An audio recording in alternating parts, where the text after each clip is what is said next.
Mas o que você faz? Você vai pegar exatamente 4 tipos de perguntas e cada pergunta vai dar um tipo de resultado para o teu cliente, melhor, um tipo de resultado para a tua conversa, para agregar conhecimento em cima da situação. Então agora eu recomendo fortemente você anotar esses 4 passos, que isso agrega muito valor para o teu cliente. As primeiras perguntas são as perguntas que a gente clarifica a situação. Quem já viu a aula anterior de vendas tem muito lá disso. Como é que tá? Como é que tá o teu negócio hoje? Qual é que é a situação na tua empresa? No meu caso, perguntando para um empresário. No caso de vocês, se o cara vende alguma coisa de concreto, como é que está a instalação tal? Ou como é que está o terreno, se você vai vender paver? Se você vender cozinha, como é que está a sua cozinha hoje? Então você vai entender qual é que é a situação, o que está acontecendo e vai fazer diversas perguntas para entender isso de várias óticas, de várias formas diferentes. Para quê? Para você entender o que está acontecendo literalmente o mais claro possível. É recomendado numa visita, se você está falando direto com o cliente, ir anotando isso. Para quê? Alguns pontos chaves você vai acabar utilizando depois na hora do fechamento, ok? Depois que a gente passa pela situação, a gente junta dentro dessa situação o problema. E esse é muito importante vocês pegar. Quando a gente começa a pegar o problema, e percebam que são coisas diferentes. Primeiro você pegar, qual é que é a tua situação? Cara, tá assim, tá assado. Tá, mas nessa situação, que problema isso te gera? Você começa, vamos botar assim, entrar mais fundo. O que acontece na prática? Na prática mesmo, agora para a pessoa que está ouvindo essa pergunta, ela vai gerando consciência, entende? Então, quando você gera consciência da situação, a pessoa começa a entender melhor o problema dela. Perceba que não tem nada a ver de você que está vendendo. Não tem nada a ver com você. Tem tudo a ver com o teu cliente. A venda não é baseada em você, a venda é baseada no cliente. Não esqueça disso. Então você tem que deixar de ser o galã das vendas. A gente tem que esquecer aquela situação que assim, não, eu conduzo o cliente para cá e para lá, não. Não que não esteja certo, você vai conduzir, mas só que não é você quem manda no processo. O cliente tem que sentir inteiramente que é ele que está nesse processo. É ele que está realmente demonstrando a situação. Então você tem que glorificar, engrandecer e deixar que o cliente sinta não só confortável para falar, com que ele queira falar. Porque sabe o que mais falta no mundo? Presta atenção nessa. Pessoas interessadas em você. E o teu cliente sente a mesma coisa. Faltam pessoas interessadas por ele.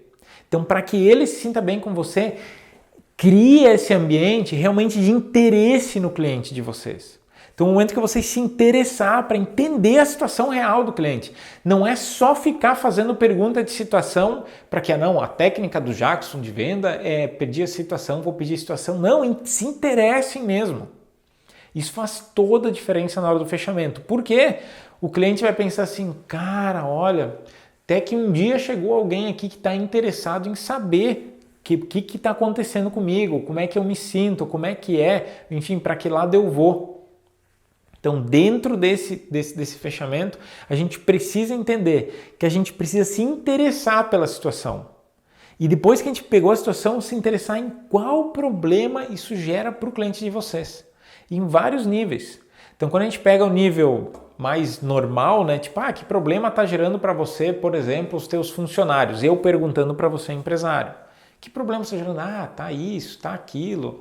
Mas muitas vezes não é tão claro. E como é que as pessoas estão te vendo com isso? Você está vendo a situação e está engrandecendo o problema. Mas se as pessoas te veem, agora tu pergunta assim para o cliente, se as pessoas estão te vendo desse jeito, isso prejudica a tua empresa? Isso te leva para um outro nível, ou seja, tu começa a gerar um problema que não era consciente para o cliente. Vocês estão entendendo? Então, além de você entender a situação, você deixa claro para o cliente, cara, isso aqui gera esse problema para você. Depois que você gerou esse problema, aí que a gente literalmente começa a tirar não somente o problema, mas o que isso implica na prática. E esse problema faz você baixar a lucratividade? Esse problema faz você perder dinheiro? Esse problema faz você... Quanto dinheiro você perde com esse problema? Que quantidade de dinheiro tu tem perdido nos últimos tempos? O que significa essas perguntas? Que aí é onde é que normalmente o vendedor já parou, tá? Então, normalmente, o vendedor normal, o que é um processo normal de vendas? O vendedor pergunta situação e levanta o problema. Quando ele levanta o problema, o que a gente tem antes de fazer? Entregar a solução para o problema. Mas não está claro o que esse problema vai gerar para a vida do cliente. O que faz com que uma venda de baixo valor até vai, porque o cara pensa, é só R$50. Agora, se você tivesse que pagar R$10.000 em alguma coisa, não tem que ficar claro para o cliente de vocês, tipo, realmente, esse problema gera um desgaste com o meu marido, esse problema gera tal problema lá na empresa, isso aqui não está me dando lucro e assim por diante. A gente começa a levantar o que isso gera na vida do cliente no dia a dia. E isso faz com que o cliente esteja mais apto a comprar lá na frente, mas não é somente isso. Essas perguntas que levantam a implicação, que levantam a causa dessa coisa. Então, isso começa a gerar o que isso causa, vamos botar assim. Então, esse problema anterior causa o que na sua vida? Então, depois que você levantou o problema, você diz, tá, e o que esse problema tem causado na tua vida? O que esse problema tem causado na vida da tua família? Isso é uma coisa mais emocional, mais visceral. O cliente estaria mais apto ainda à compra se tivesse um vínculo emocional com esse mesmo problema.